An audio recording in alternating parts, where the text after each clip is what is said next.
Buenas tardes.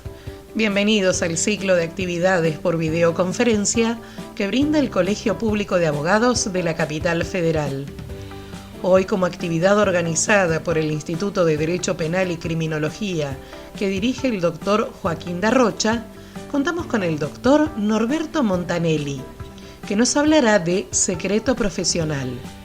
Les recomendamos que mantengan los micrófonos en silencio para evitar interferir en la locución del expositor y de surgir alguna pregunta, la realicen vía chat. Ahora sí, le damos la palabra al doctor. Bienvenido.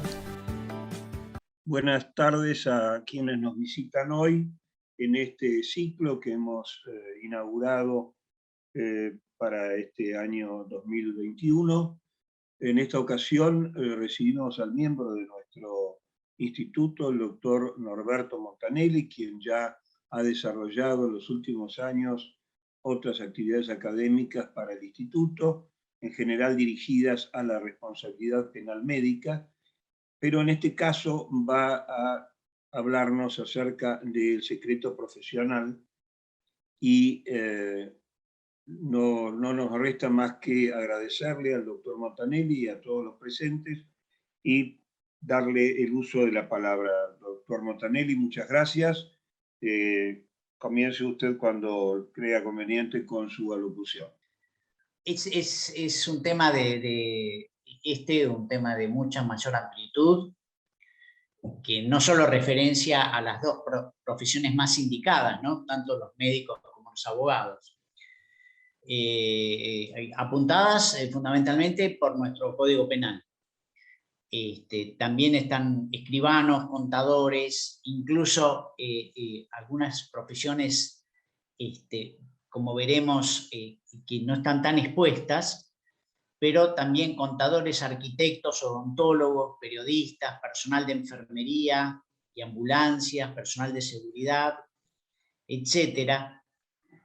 Como veremos en la exposición, cantidad de ocupaciones también sin capacitación terciaria entran bajo el cuidado del secreto profesional. Deben, sin capacidad terciaria, atenerse al secreto profesional, que es un deber estricto y riguroso, cuya materialidad es la difusión de un secreto que ponga en juicio o en tabla de juicio a un tercero y conjuntamente con eso le cree un daño, algún tipo de daño. Yo, para empezar, quería leer acá el artículo 156 de nuestro Código Penal, que dice que será reprimido, la multa no tiene nada que ver ya hoy día, ¿no? E inhabilitación especial en su caso, por 6 meses a 3 años, el que, teniendo noticia por razón de su estado, oficio, empleo, profesión o arte, de un secreto cuya divulgación pueda causar daño. Esto es muy importante. Y lo revelare sin justa causa, otro tema importante. Vamos al concepto histórico. El concepto de secreto profesional es de antiquísima data. La Biblia, en los Proverbios de Salomón, dice: tienes un proceso con un prójimo, defiéndete sin develar secretos que no te pertenecen. Contrario, serás censurado y desacreditado sin retorno. O sea que miren de qué momento histórico estamos hablando. Luego, Cicerón, en sus famosas Filípicas, condenaba duramente al abogado defensor que traicionaba la confianza debida y necesaria depositada en él por su cliente. Las ordenanzas de Carlos VII de Francia del año 1453, en su artículo 110, da un amplio tratamiento al secreto profesional y prescribe penas gravísimas ante su incumplimiento. La Declaración de los Derechos del Hombre y Ciudadano de 1789 trata puntualmente el derecho inalienable que tiene todo individuo para acceder a la protección de su vida privada y la presunción de su inocencia ante todo. En la actualidad, esta figura proviene del proyecto de ley de 1981 que captó de modo casi textual el Código Italiano de 1889 y fue reproducida con escasas variantes en nuestra legislación. Énfasis en la conducta. Los profesionales deben sostener y aplicar este derecho fundamental, permanente y universal. Profesional es el depositario natural de los secretos de sus clientes y o pacientes. O sea, naturalmente siempre el profesional va a tener la posibilidad de escuchar cosas que no siempre son las que realmente su cliente o su paciente querría que sepa. Garantía de confidencialidad. Sin esta garantía, tanto un cliente como un paciente no podrían fiarse de los profesionales designados o que él haya escogido. Casualmente los ha escogido por la confianza que tiene depositada en ellos. Hay un deber estricto. Este deber estricto no consiste en un privilegio de abogados y médicos, sino que es un deber absolutamente riguroso.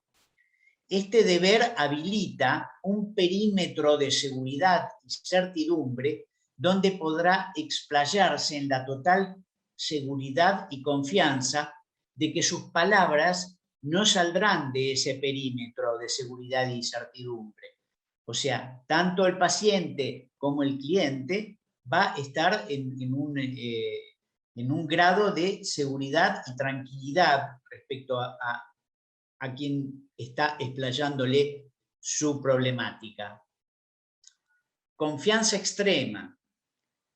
Con absoluta tranquilidad espiritual, de esa manera, un hombre podrá confiar en otro con la certeza que el profesional elegido estará obligado a la más categórica y empeñosa confidencialidad.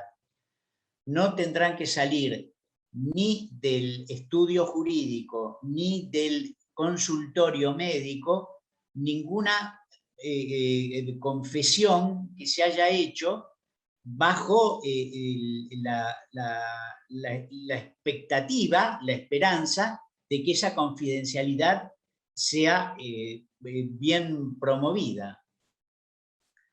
Garantía de reserva, esto es muy importante, porque sin la más absoluta garantía de reserva y confidencialidad, no existirá la esencial e indispensable confianza entre legos y aquellos profesionales que los asistan. Los legos tienen en el profesional una expectativa muy importante, no solamente de la resolución de sus problemas, sino también de esa garantía de reserva, esa garantía que hace que puedan hablar decididamente de cualquier temática sin que estas salgan de ese, digamos,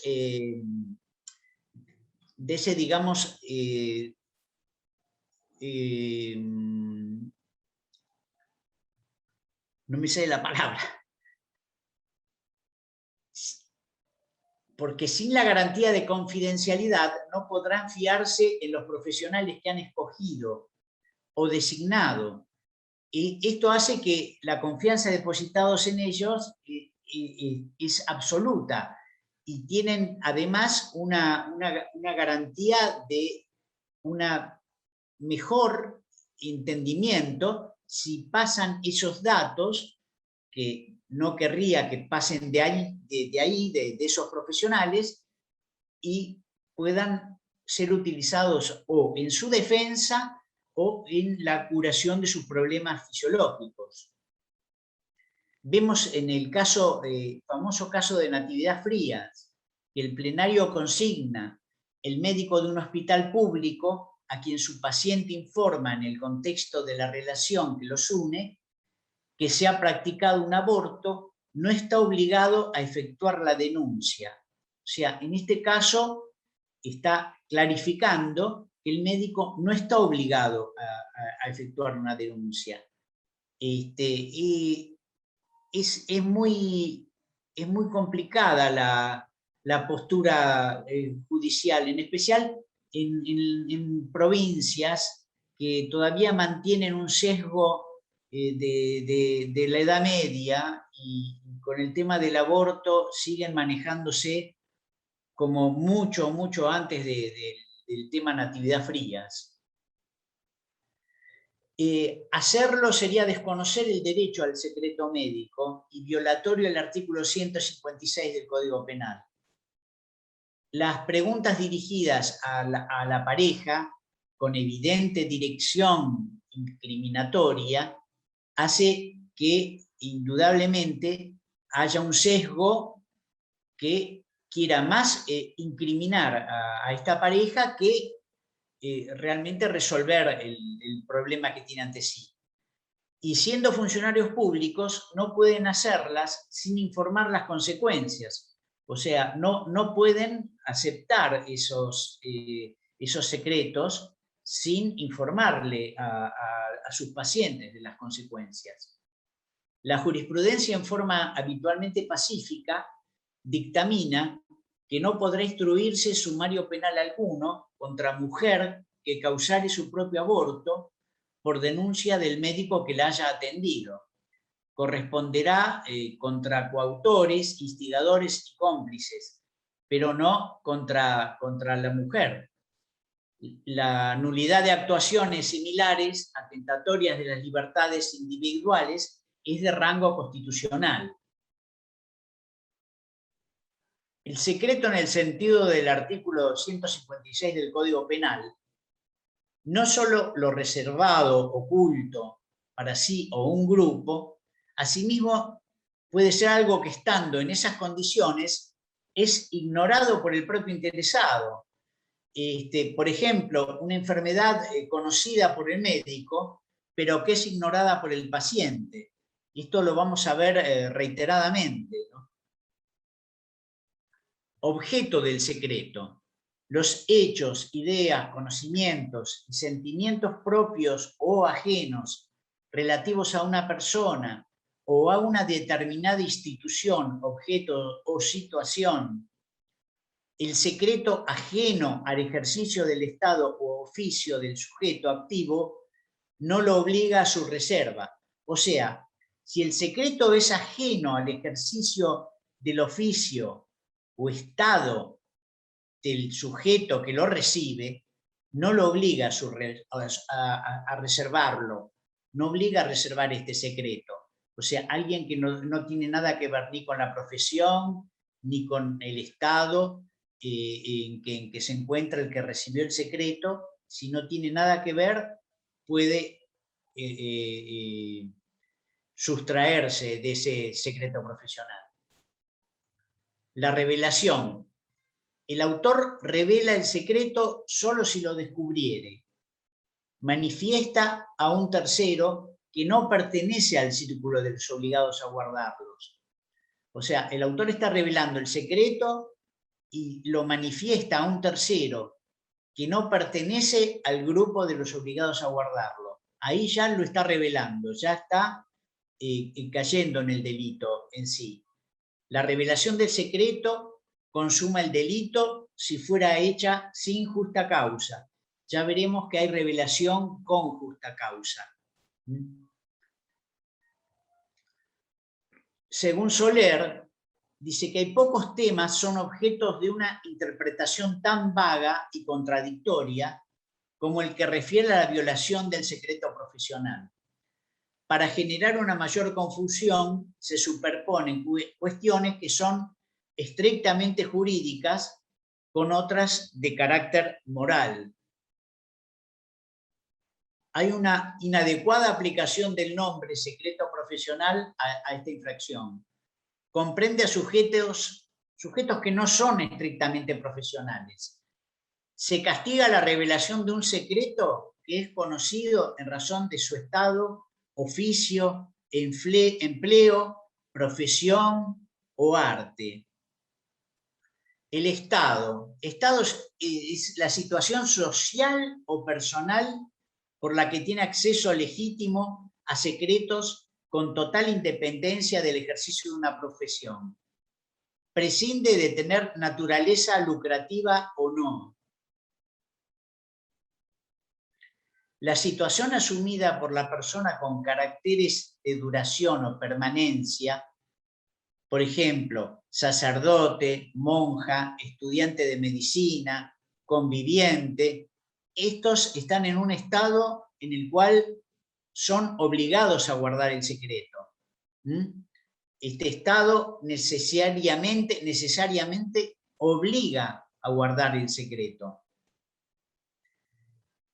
El estado no es una condición jurídica, sino una situación personal e individual, de hecho. Ejemplo, la persona que convive con otra.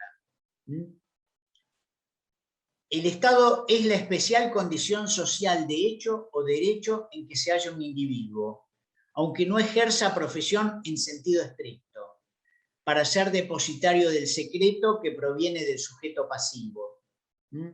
O sea, no hace falta que tenga una profesión en sentido estricto. La situación personal dependerá del ejercicio permanente de una determinada actividad, o como puede ser un sacerdote confesor, una enfermera, una confidente del enfermo moribundo o cerca de su muerte, esposa, hijos del profesional actuante. La esposa e hijos del profesional actuante no deben estar enterados de un secreto profesional. Empleo. Actividad por lo general remunerada, ejercida bajo una relación de dependencia, que ésta puede ser pública o privada. Deberá ser lícita y contractual. Bajo relación de dependencia, por ejemplo, de un empleador, como puede ser médico, secretario, abogado, enfermera. Oficio. Designa funciones privadas, no propiamente profesionales, comprendidas por la doctrina bajo la designación de profesión o arte. El oficio da lugar al ingreso en la esfera de los secretos personales y de intervención dentro de cosas reservadas al sujeto pasivo.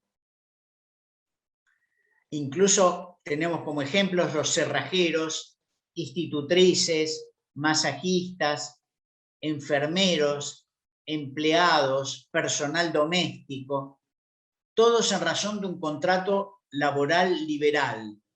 Yo me acuerdo que con el tema de cerrajeros, muchos profesionales en los cuales yo estaba disertando me preguntaron ¿por qué los cerrajeros? Bueno, y aquí un leading case que recuerdo.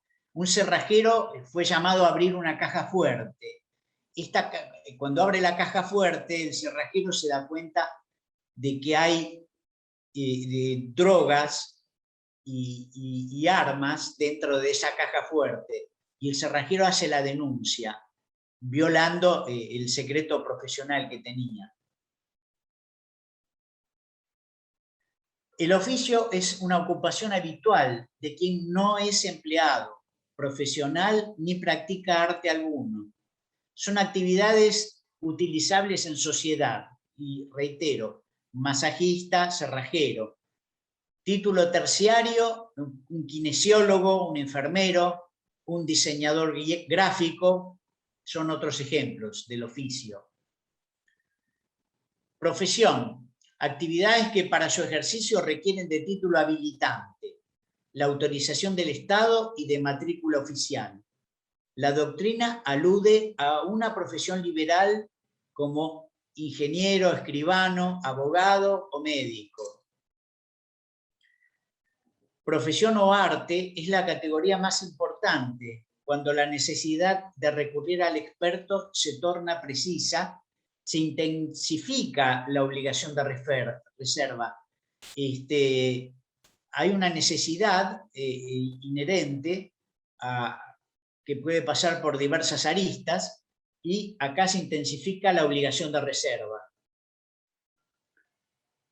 La profesión o arte, a saber, procurador, escribano, médico, dentista, abogado, actividades que suponen un título y con las debidas autorizaciones, ejercidas como medio lucrativo de vida, jurídicamente reconocidas como legítimas.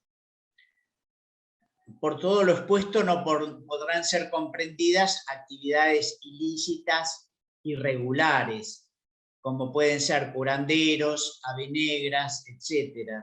Acá los avenegras se refiere a todos aquellos que sin título habilitante jurídico se dedican a actividades cuasi jurídicas, digamos. Profesión o arte. Conocimiento del secreto debe derivar del ejercicio mismo de la profesión o provenir de la especial situación que le da acceso al secreto, no por intrusión. La ley expresa que debe ser teniendo noticia por razón de su estado de profesión o arte. Para Núñez, define el arte como la actividad que supone la posesión de conocimientos o técnicas especiales y superiores, como por ejemplo las bellas artes y las técnicas industriales. Violación de secretos. Bajo denominación genérica de violación de secretos, el Código Penal castiga una serie de conductas que atentan contra las libertades de las personas en la reducida esfera interior, propia de la intimidad personal. La esfera íntima, el ámbito personal, donde cada individuo preservado del mundo exterior encuentra posibilidad para el desarrollo y crecimiento de su personalidad. Ámbito personal resguardado de la curiosidad pública, imprescindible para el desarrollo personal.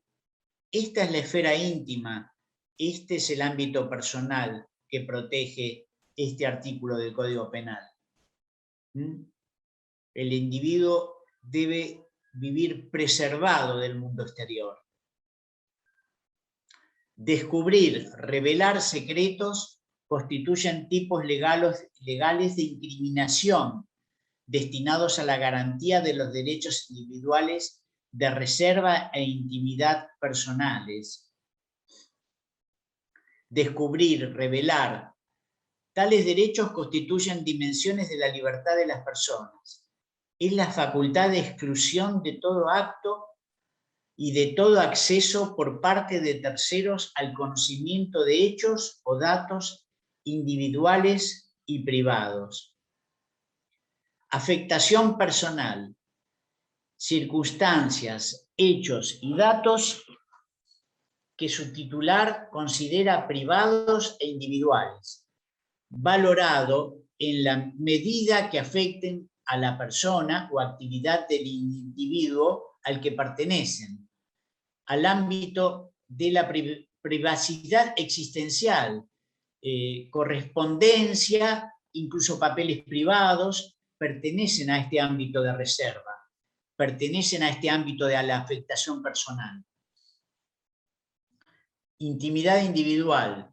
Derecho a la intimidad personal con reconocimiento constitucional como derecho fundamental de las personas. El artículo 18 y 19 de la Constitución Nacional garantiza la inviolabilidad de la correspondencia y así lo hacen diversos tratados internacionales. Garantizar derechos, por ejemplo, los tratados internacionales y Constitución Nacional garantiza el derecho a no ser objeto de injerencias arbitrarias en la vida.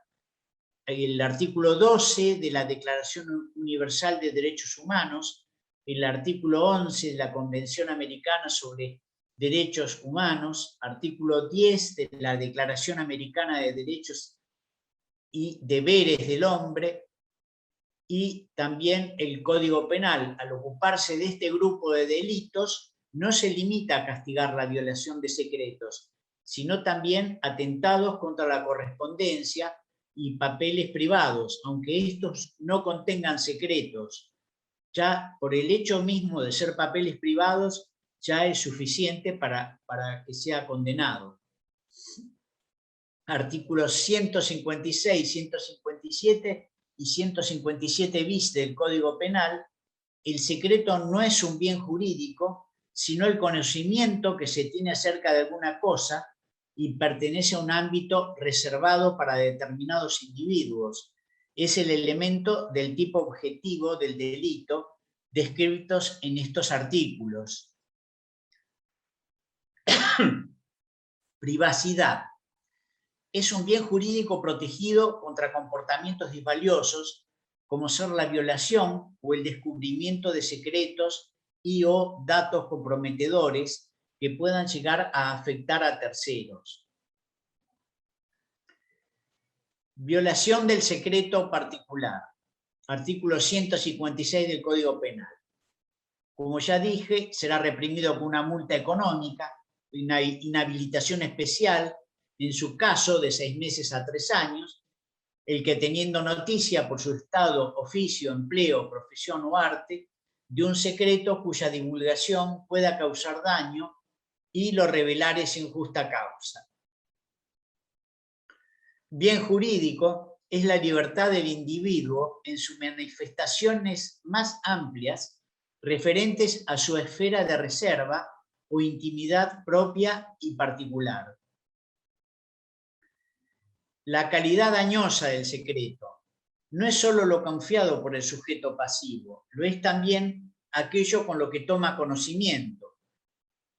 El sujeto activo sin ninguna participación voluntaria por parte del sujeto pasivo toma conocimiento de secretos o temas importantes de que el sujeto pasivo no querría que sean revelados. Acá está la calidad dañosa del secreto. El conocimiento del secreto llega a la gente en razón de su carácter, estado, oficio, empleo, profesión o arte. Solo por la condición referida adquiere conocimiento del secreto. La acción típica consiste en revelar secretos, es decir, descubrirlo, manifestarlo, darlo a conocer a una o varias personas. La sola difusión pública del secreto no constituye un elemento del tipo objetivo. La comunicación del secreto se podrá hacer como revelación a personas que se encuentran en un círculo que por su actividad no se hallen a mantener la reserva referida. Entonces, esta revelación atenta contra el secreto profesional. Carece de relevancia jurídica que el receptor conozca de previo la información revelada. Medios de comisión. Medio utilizado por el autor para realizar la revelación. Esto es indiferente. El medio de comisión, o sea, cualquier método que el autor realice para revelar el secreto, es absolutamente indiferente. Puede ser escrito, verbal, en forma pública o confidencial, por conductas activas u omisivas. O sea, esto es irrelevante prácticamente. Puede ser cualquiera de estos medios. Conocimiento. No tiene importancia cómo se toma conocimiento del secreto. Si lo supo por comunicación directa del poseedor o por haberlo advertido en el ejercicio de una función o actividad propia, sin que medie revelación o confidencia del sujeto pasivo. Objeto del delito.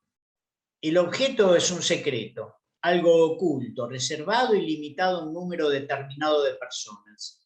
Abarca tanto a aquel acontecimiento aún desconocido por el interesado como aquel que es conocido y mantenido en reserva, sea lícito o ilícito, moral o inmoral. Acá tengo una frase del importantísimo autor Maggiore, autor italiano, en su tomo 4, página 516, que dice: el secreto tiene por objeto la esfera íntima de la persona.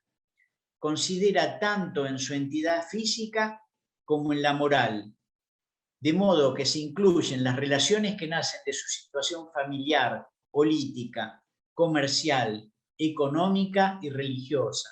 No nos olvidemos que durante muchos años, tanto lo religioso como lo político, si era revelado, podía generar una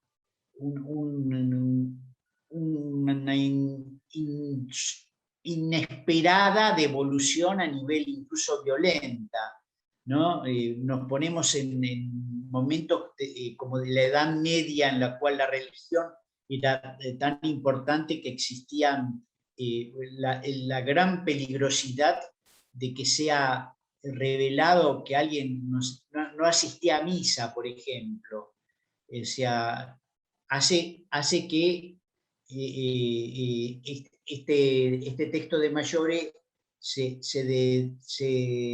denominado problemas tanto políticos como también se dio después durante el fascismo, en el cual eran pasibles de tener que beber litros de ricino aquel que no estaba de acuerdo con las teorías fascistas del momento.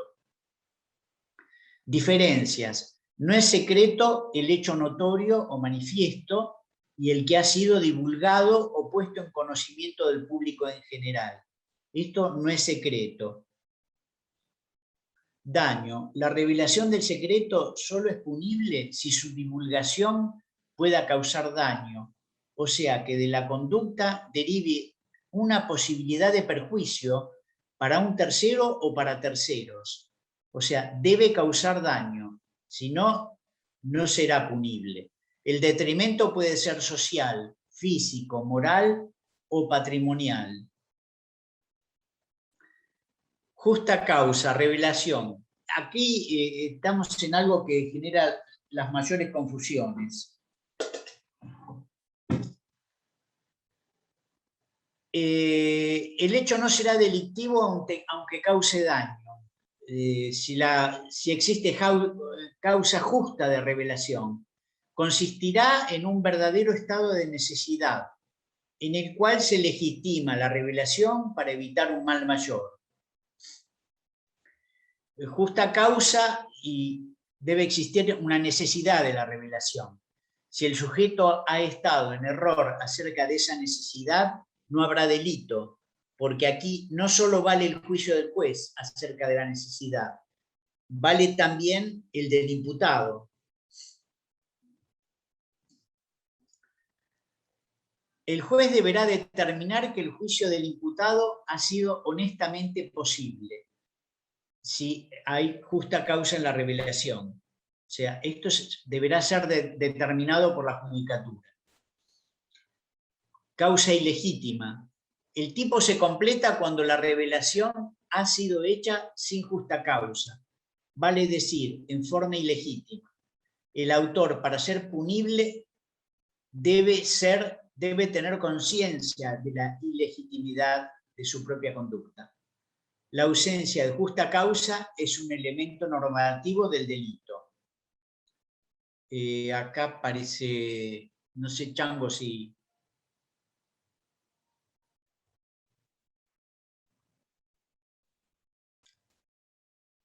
Acá voy a dar un comentario de Florian sobre la justa causa. La causa razonablemente creída, justa, según la moral social o en servicio de un alto interés público. Justa causa para los médicos son las leyes sanitarias, por ejemplo la lepra, que es la ley 11.359, las enfermedades transmisibles, ley 12.317, las venerias, ley 12.331, y también justa causa para los médicos, los envenenamientos, los atentados personales en que hayan prestado servicios, salvo revelaciones hechas bajo el secreto profesional, bajo la indicación de que existe un secreto profesional. Justa causa obligada, los administradores de hospitales, hospicios, cárceles, casas de huérfanos y análogos, públicos o privados, son obligados a denunciar nacimientos o defunciones. En los demás casos, Los médicos deben guardar el secreto profesional en instituciones públicas o privadas. Ejemplos de justa causa: defensa del interés propio o ajeno, artículos 34, incisos 6 y 7 del Código Penal. El ejercicio de un derecho, artículo 34, inciso 4 del Código Penal. Denuncia obligada, obligación de denunciar nacimientos, defunciones, enfermedades infectocontagiosas transmisibles. Código Civil y Comercial, en su artículo 52, la persona humana lesionada en su intimidad personal o familiar, honra o reputación, imagen o identidad, o de cualquier modo resulte menoscabada en su dignidad personal, puede reclamar la prevención y reparación de los daños sufridos.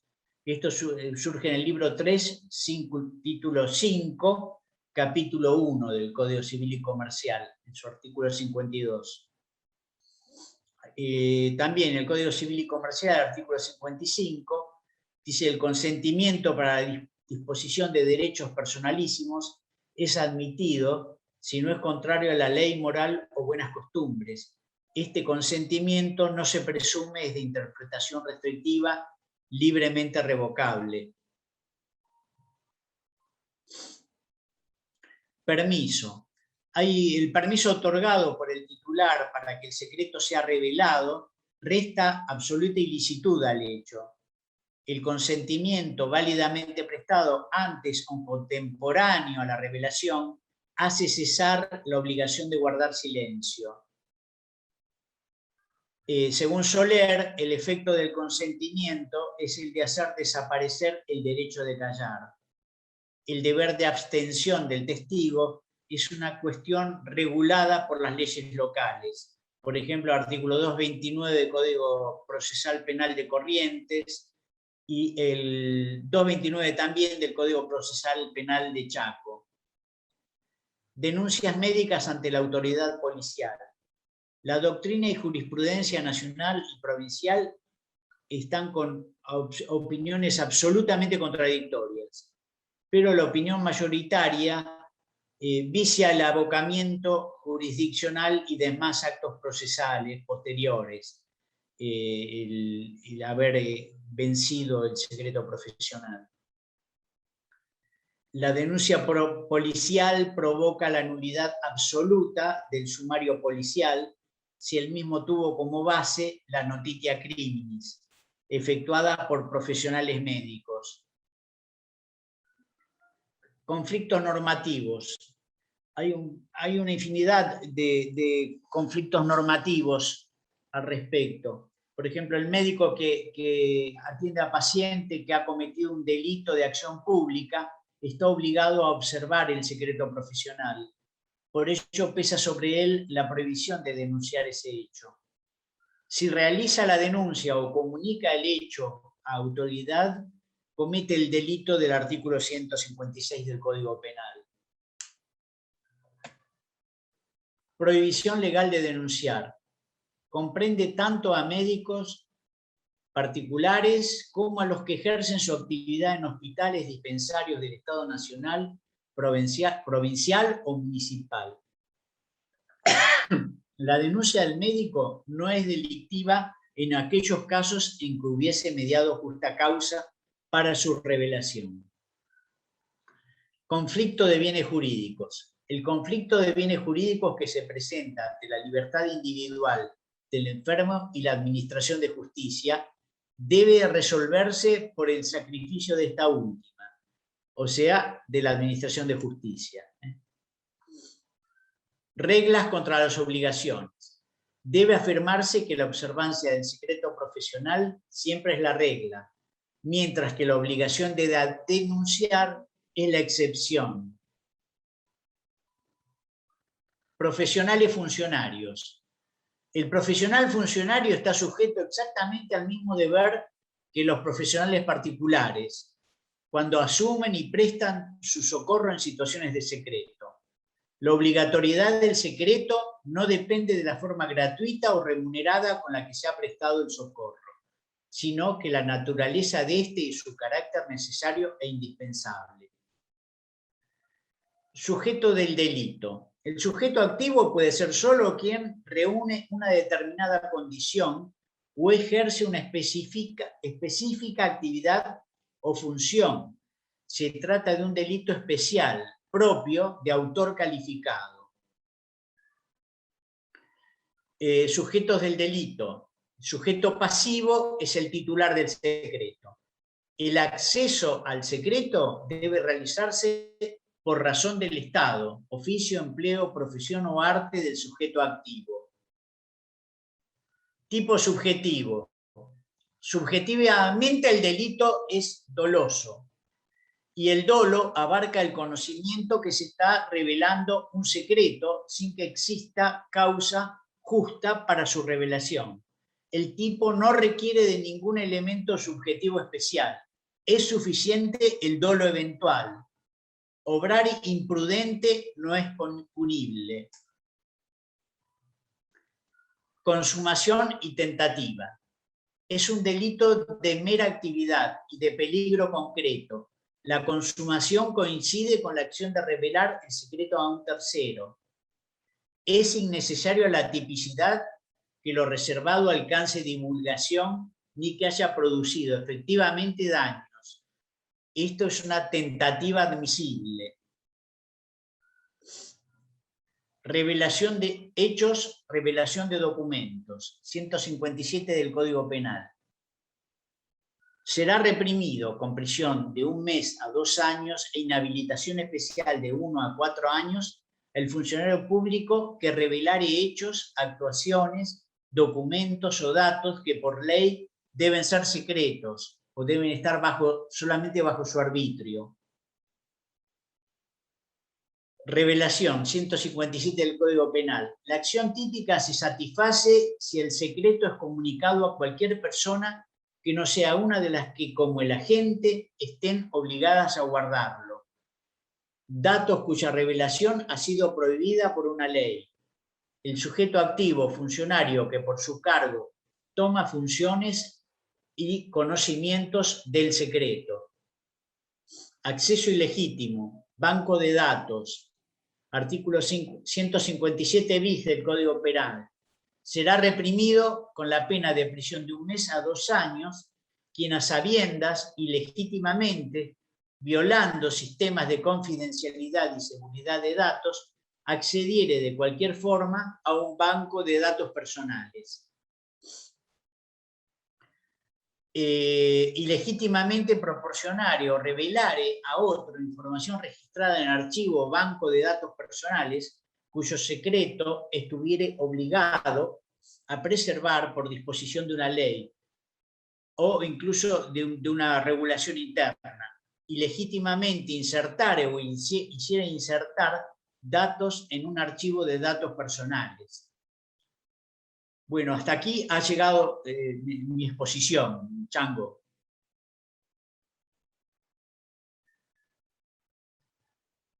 Muy bien, doctor Montanelli, muchas gracias por su exposición.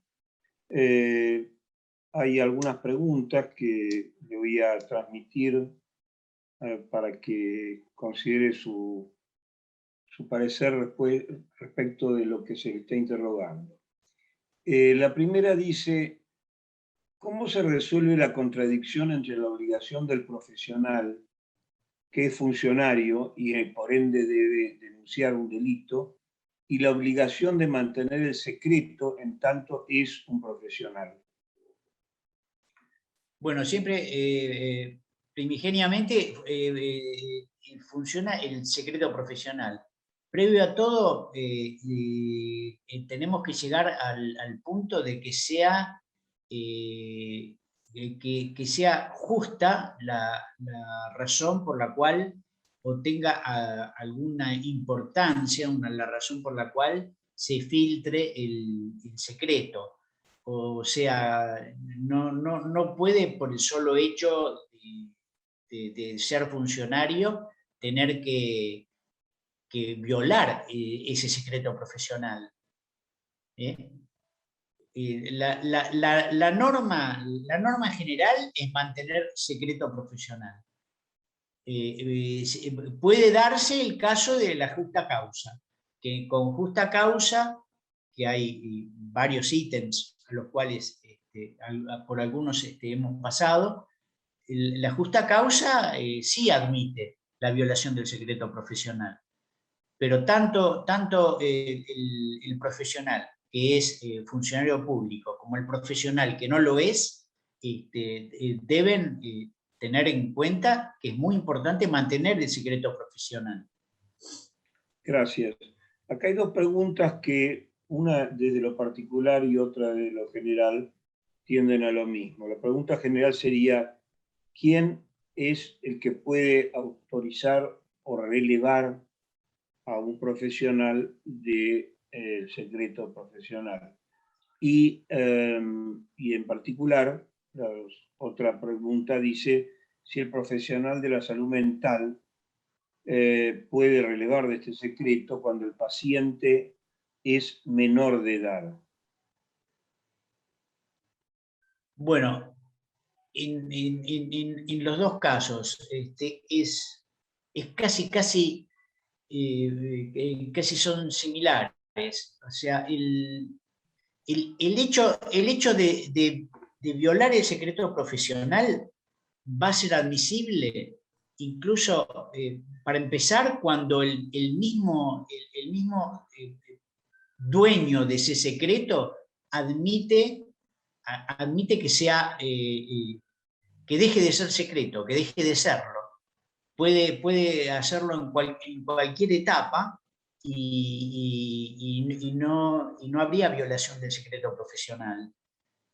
Porque le está admitiendo quien era digamos, el dueño de ese secreto, que se desactive el secreto profesional. Ahora, en los otros casos, el profesional, sea en un caso de enfermedades mentales, como en un caso de enfermedades, las enfermedades, digamos, las históricamente vergonzantes, como eran en otra época, como fue la sífilis o como después fue el HIV,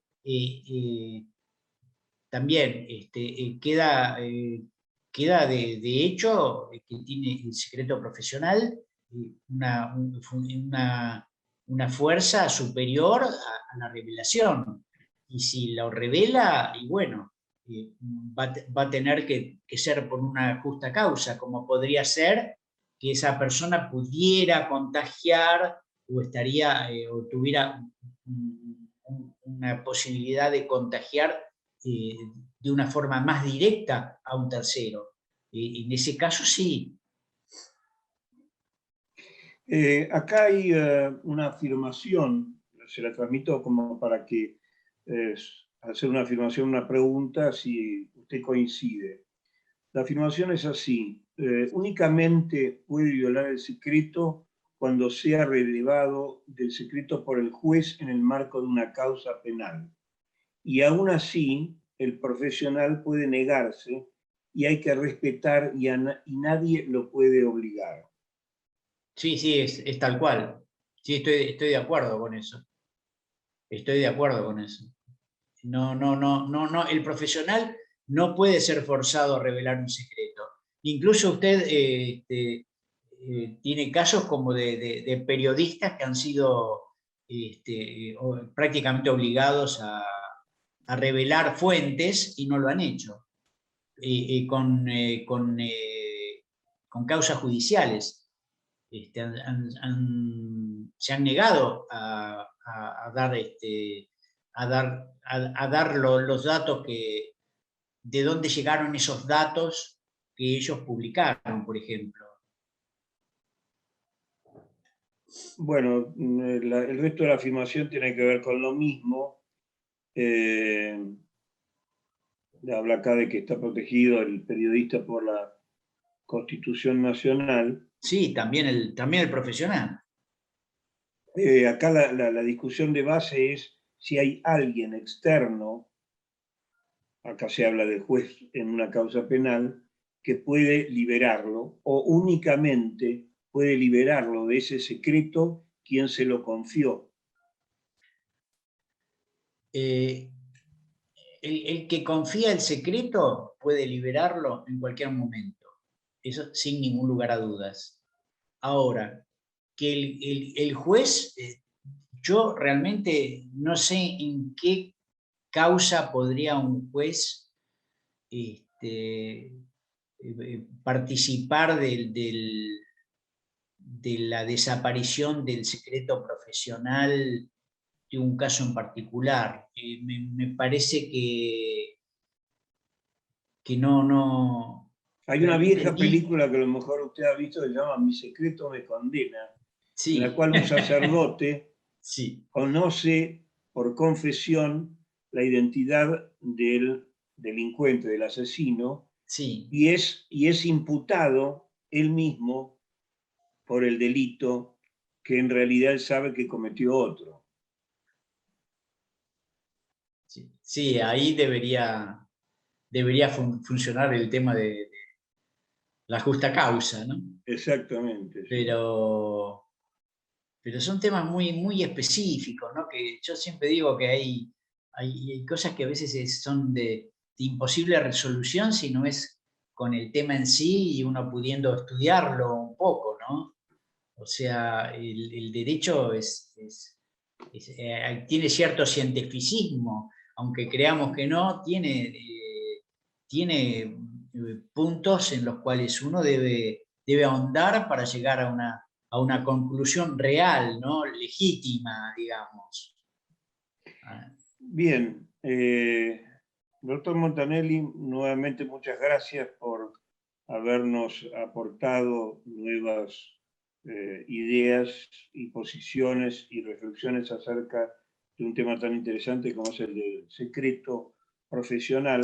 No le garantizamos que vamos a mantener en secreto todo lo que usted ha dicho, seguramente lo vamos a expandir, y los comprometemos a todos a una próxima actividad que realizaremos posiblemente en el mes de septiembre y que será comunicada a través de los medios de actividades académicas de este colegio público de abogados, a quienes le agradecemos también muy especialmente habernos dado las bases técnicas como para que esta conferencia se realizara.